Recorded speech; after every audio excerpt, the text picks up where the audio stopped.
Nandito naman po tayo ngayon sa may babang area nung bahay. Ayan po.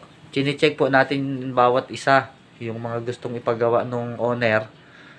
Ayan po. Paalala po sa mga kapatid natin na gustong magtrabaho ng sa gawang pakyawan.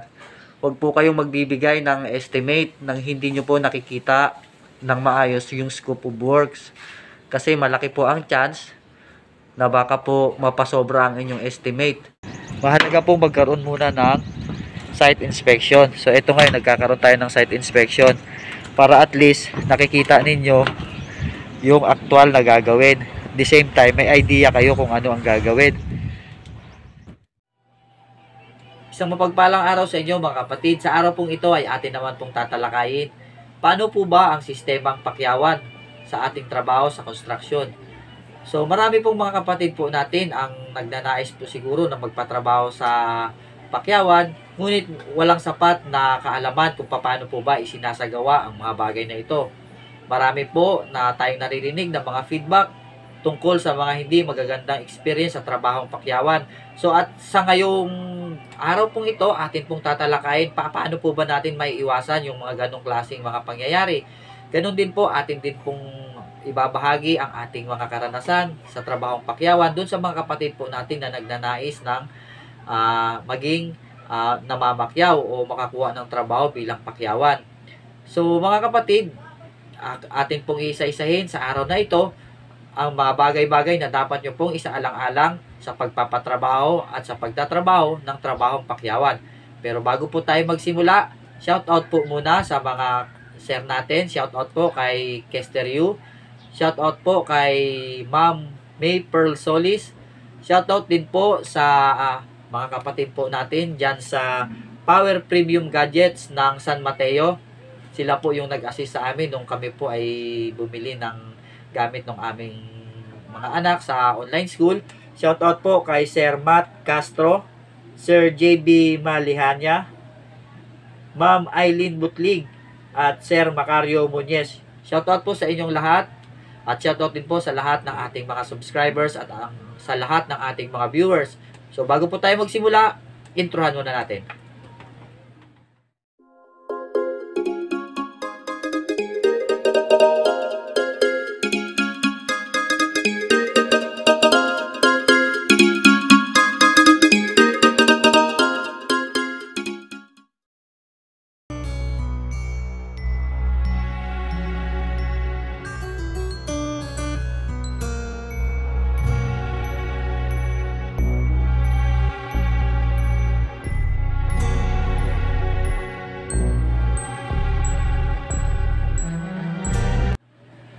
Ito po ngayon ang isa sa unang dapat gawin sa pagkuha ng trabaho pakyawan. Unang-una po, maging kayo man po ay may-ari, kayo man po ang mamamakyaw, dapat po ay magkaroon po kayo ng tinatawag na site visit. So gaano po ba kahalaga ang pagkakaroon ng site visit? No? Ang pagkakaroon po ng site visit, ito po ay upang maging pamilyar po kayo unang-una sa magiging scope of works. So doon nyo po makikita kung ano po ba ang aktual na gagawin, ano po ba yung aktual na area. Ayan po, maging pamilyar po kayo sa lugar. Para sa ganun po ay makapagbigay po kayo ng tamang estimate, tamang materyales. No? Mahalaga pong magkaroon po ng site visit. Mag-estimate ng maayos, base po doon sa ating assessment sa area nung tayo po ay magsa-site visit. So, pag sa estimate po, makakapagbigay na tayo sa kanila ng listahan ng materyales na atin pong gagamitin, no? Tapos makakapagbigay na po tayo ng presyo. So mga kapatid, doon po sa pag-i-estimate ng project po na inyong kukunin, no? Yung malamang magtatanong sa ang iba sa inyo, paano mo Kuya Jude ini-estimate ang mga project na inyo pong kinukuha? So ako po, ang estimate ko po base po sa aking diskarte sa pamamakyawan. Yung iba po kasi gumagamit yan ng per square meter method. So ako po, hindi po ako gumagamit ng per square meter method. Kaya po, hindi po ako gumagamit ng per square meter kasi po, lalo pong lalaki ang labor cost pag dinaan po natin yan sa square meter. Opo, totoo po yun. na kapag ka ang project po ay dinaan po natin siya sa per square meter, no, i-expect po natin na mataas po ang magiging labor cost natin. So kayo po, kung sa tingin nyo po ay doon po mas magiging kampante kayo sa per square meter method, pwede nyo pong gawin yun. Basta po sa akin, sinishare ko lang po sa inyo kung paano po yung paraan ng aking pag-i-estimate. No, ini-estimate ko po yan almost sa per day. No? Sa per day ko lang po ini-estimate yung mga project natin. Tatansyahin ko po kung mga ilang araw ko tatapusin yung ganitong klase ng project. Kaya po malaking bagay po na dapat very familiar po kayo sa scope of works. Dapat po gamay na po ninyo ang trabaho para alam nyo kung ilang araw kayang tapusin. Alam nyo po dapat kung ilang tao ang gagawa. Kaya dapat po gamay po ninyo ang trabaho. So malaking bagay po 'yun. Wag po kayong kukuha ng trabaho na hindi nyo po gamay kasi malaki po ang chance unang-una po na malaki ang maibibigay yung quotation o mas mababa. Siyempre po, pag mababa, hindi rin naman po advisable yun kasi pag masyado pong mababa, malulugi po kayo, wala po kayong magiging pampasahod sa tao. Kung masyado naman pong mataas, aayaw naman po yung owner. So, doon po, sa pagbibigay po ng quotation sa owner, no, ang ginagawa po doon, kailangan po ay detalyado yun. So, ipapaliwanag nyo po sa kanila bakit ganito po ang naging presyo. No? Bakit po naging ganyan? Dapat po malinaw po yun. Hindi lang po basta sasabihin nyo na ganito, pero hindi alam ng owner kung saan nyo po kinuha yung ganong klase ng presyuhan. Tapos isa pa po sa tip, no? Pag kayo po ay magbibigay ng presyo, sisiguraduhin nyo po na hindi masyadong mataas. Kasi nga po, pag hindi masyadong mataas, kadalasan po dyan sa mga nagpapa-estimate ay kumukuha lang po ng second opinion.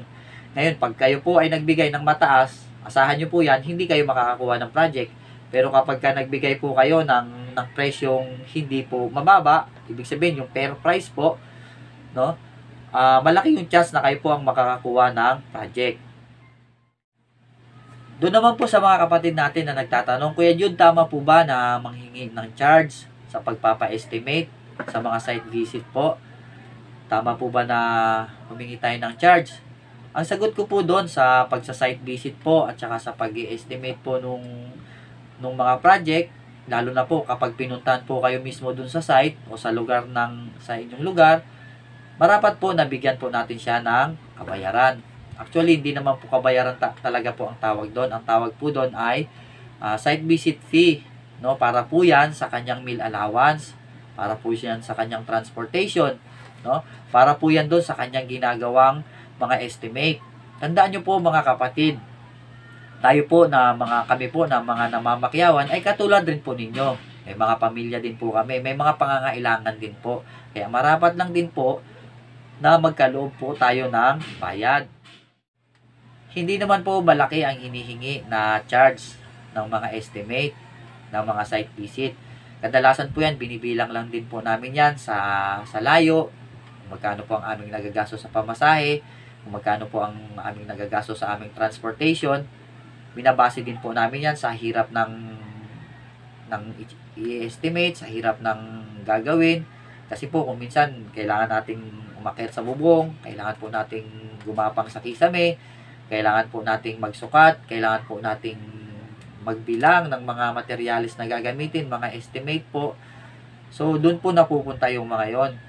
No, kinakailangan din po namin yun. Kasi, isipin nyo mga kapatid, kung lahat na lang po ay gagawin na lang po nating thank you, paano naman po yung mga pangangailangan natin. So, ganun po, para sa akin, marapat po natin na baguhin yung ganitong klase ng sistema na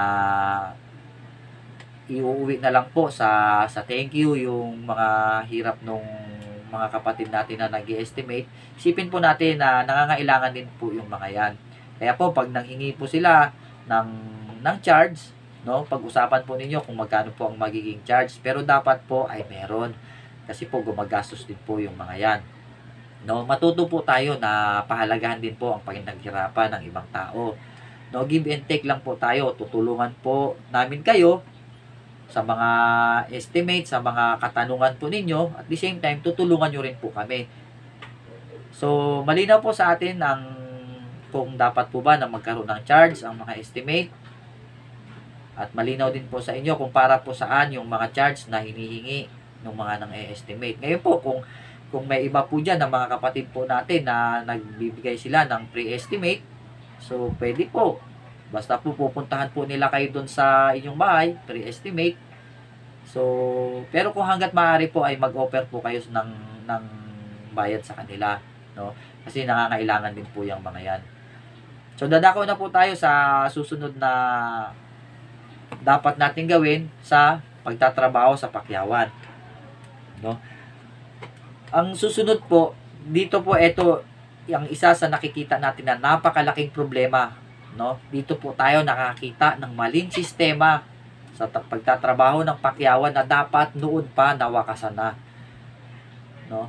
Marami po sa atin ang nagpapatrabaho sa trabahong pakyawan na walang contract letter.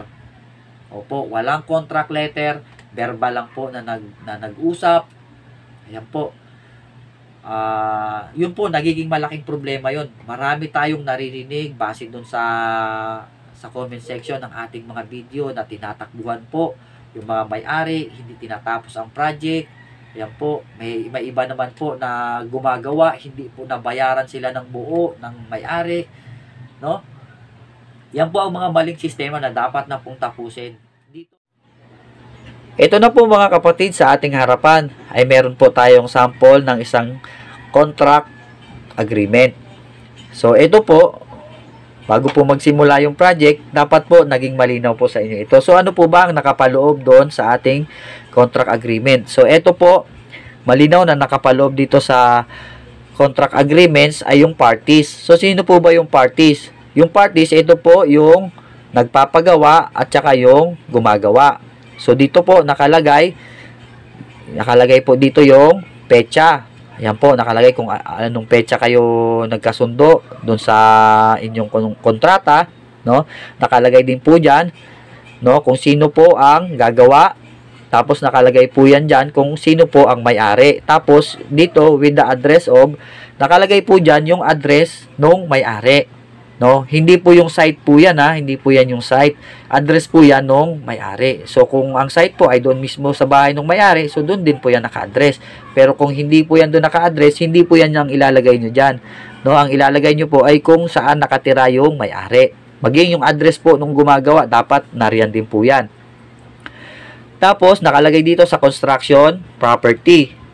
No, sa construction property, nakalagay dyan, the property is to be constructed is located at the following address. So dito po ilalagay po yan dyan, no, kung magkaiba po yung gagawin doon sa bahay ng may-ari, yan, ilalagay nyo po rin dyan yung address. Ito po ang dapat na malinaw po sa inyo, no, yung scope of works. Ayan po, dapat po naka-specific ang scope of works. Yan, malinaw po yan dyan. Tapos yung proseso, paano po ba gagawin, no? Para just in case na magkaroon po ng inspection, may clarification, meron pong gustong makita si owner, no? Malinaw po sa kanya na nasunod po ang lahat ng mga nakasulat diyan. So specific po maging yung proseso kung paano po niyang gagawin. So, mga kapatid, malinaw na po sa inyo ang ating scope of works. Dito na po tayo dadako sa terms of payment. Ito po, ito ang isa sa napakalaking bagay, no, na nagiging problema. Ayan po, nagiging problema po ng may-ari, nagiging problema din po ng mga namamakyawan pagdating po dito sa term of payment, no? Paano po ba ang sistema sa pagbabayad sa terms of payment? Paano po ba ang sistema? Ayan po, ilalagay nyo po doon sa kontrata po ninyo, no, kasama po yung nakapaloob sa inyong kontrata ay ang contract cost. Ayan po, kung magkano po ang napagkasunduan ninyo, ilalagay nyo yan dyan. Tapos dito po sa down payment, ayan, mostly po kasi sa mga down payment, no, ay kumukuha po tayo ng 30%. Opo, 30% lang. Hindi po siya kalahati, hindi 80%, hindi po buo, 30%. Yan po, ang 30% po na yan ay gagamitin po yan sa mobilization. Ayan po, sa pagpapakilos, ayan po, gagamitin po yan sa transportation ng mga tools, sa transportation nung mga tao. Ayan po, kung hahanapan nyo po sila ng boarding house, yan po, gagamitin po yan doon. Gagamitin po yung 30% na yan. Tapos, magkakaroon po kayo, kung halimbawa, 3 beses kayong magkakabayaran, o weekly kayong magkakaroon ng billing, no? So, meron kayong partial payment. So, sa partial payment po na yan, ang gagawin nyo po dito, para maiwasan nyo po na magkaroon po ng overballing na tinatawag, o overbilling, no? Magkakaroon kayo dito, ay progress billing po. So, sa progress billing, i-estimate nyo po kung gaano kalaki o gaano kalaking porsyento na ang natatapos doon sa proyekto. So, yun lang po ang yun lang po ang ibibigay. No, hindi pwede naman po siguro na mag-advance ng kahit maliit na porsyento lang, pero hindi po dapat malaki.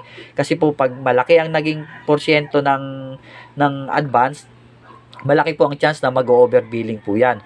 Ayan po. Tapos pati sa full payment nakalagay po 'yan diyan, no? So, ayan, once na nagkasundo na po kayo diyan, wala na po sigurong magiging problema. Pero teka, meron pa po. Dapat po si contractor ay nakapag-submit po siya sa inyo ng ID, valid ID po. Ayan.